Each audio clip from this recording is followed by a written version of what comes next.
کہتے ہیں جب میں دروازے سے باہر ہونے لگا نا، پیر رکھنے ہی لگا تھا، تو وہ لڑکی پردے کے پیچھے سے بولی. توجہ ہے میری بات پر؟ وہ خاتون پردے کے پیچھے سے بولی اور بول کے کہنے لگی غلام ٹھہر جا.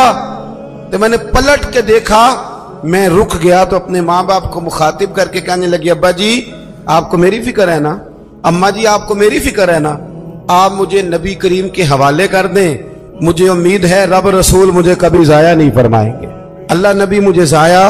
حضرت ربیعہ بن کعب کہتے ہیں میں واپس آ گیا، سارا بندوبست حضور نے کر کے دیا، سارا بندوبست. اب بات کو سمجھیں، دین ہر جگہ انسان کا خیال کرتا ہے. فرماتے ہیں نبی پاک صلی اللہ علیہ وسلم نے حضرت عثمان غنی کو بلایا، فرمایا کھجور کی گٹھلی کے برابر ہونا چاہیے. حضرت عثمان کہنے لگے حضور حاضر ہو جائے گا. فرمایا عثمان پوچھو گے نہیں میں نے کیا کرنا ہے؟ عرض کی حضور بتا دیں کیا کرنا ہے. فرمایا ربیعہ کی شادی ہے، اس نے اپنی بیوی کو حق مہر دینا. پھر حضرت حارثہ بن نعمان کو بلایا، فرمایا ایک بکری کا بندوبست کر، ذبح کر کے پکانا ہے. پوچھو گے نہیں کس لیے؟ حضور حکم کریں. فرمایا میرے ربیعہ کی شادی ہے، اس نے ولیمہ کرنا ہے. کہتے پھر محبوب نے مجھے اپنی جیب خاص سے، کرم سے، فضل سے کچھ پیسے دیے. فرمایا خوشبو بھی لے لے اور اپنی بیوی کے لیے ایک جوڑا بھی خرید لے. عزیز دوستو یہ نہ سمجھیں کہ جو آپ کا شاگرد ہے، مرید ہے، سیاسی کارکن ہے، وہ آپ کی ڈیوٹی تو کرے تو تب ٹھیک ہے، لیکن اس کا کوئی ذاتی معاملہ آ جائے تو کہیں جی وہ جانے اور اس کا کام جانے. سمجھے چیزوں. نبی کریم صلی اللہ علیہ وسلم کہاں تک مہربانیاں فرماتے. حضرت ربیعہ بن کعب فرماتے ہیں کہ میں بڑا غریب تھا، میرے سارے بندوبست میرے محبوب نے کیے. اور فرماتے ہیں پھر محبوب نے ایک اور کرم کیا، میرے لیے برکت کی دعا بھی کر دی. آپ فرماتے ہیں کہ غربتیں چلی گئیں، اب کسی کو کہیں سے قرض نہ ملے تو میرے گھر سے مل جاتا ہے. ہر گھر سے اناج ختم ہونے کو ہو پر میرے گھر سے کبھی ختم نہیں ہو. تو نبی کریم علیہ السلام خیال فرماتے. اور پھر میاں بیوی کے درمیان جو رشتے کی نزاکت ہے، ہمارے ہاں نا یہ سمجھ لیں جس گھر میں میاں بیوی کا اتفاق نہیں نہ ہوتا، اس میں کروڑوں روپے کی دولتیں بھی پڑی ہوں تو وہ گھر نہیں ہوتا، وہ اذیت گاہ بن جاتا ہے. جتنا مرضی آپ کہیں میں بیوی کی پرواہ نہیں کرتا، یہ کیسے ہو سکتا ہے؟ اس کے ساتھ گھر وابستہ ہے. میاں بیوی کا کسی گھر کے اندر رویہ آپس میں بہت اچھا ہو تو دولت کم بھی ہو، وسائل تھوڑے بھی ہو، پھر بھی گزارا صحیح ہو جاتا ہے. گھر کے اندر میاں بیوی کا آپس میں تعلق.